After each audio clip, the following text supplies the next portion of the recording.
هذا الدين يبلغ ما بلغ الليل والنهار، ولا يترك بيت مدر طين وحجر ولا شعر إلا دخله بعز عزيزه وذل ذليل، ولا وبر إلا دخل بعز عزيزه وذل ذليل.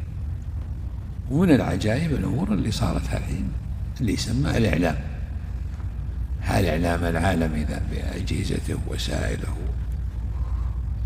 واختراعاته وكذا كذا. صاروا الناس الآن العالم الواحد يكفي المعمورة لمن أراد الحق وبحث عنه، الواحد يكفي. الشيء الثاني التطبيق هذا النموذجي، إن الناس يشاهدون مثلا الصلاة في الحرمين وشعائر ومشاعر الحج في الحج، اللي يدل على تميز هذا الدين، وأن هذا يشارك فيه من كل جهة أحد،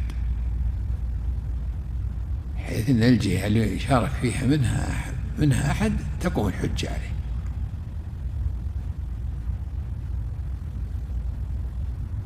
وهذه من آيات الله كما قال تعالى: سنريهم آياتنا في الآفاق وفي أنفسهم حتى يتبين لهم أنه الحق.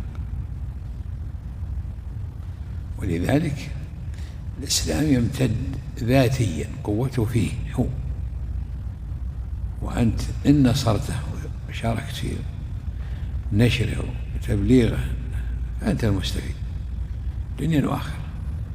وإن بخلت فإنما تبخل عن نفسك والله غني عنك والإسلام غني عنك.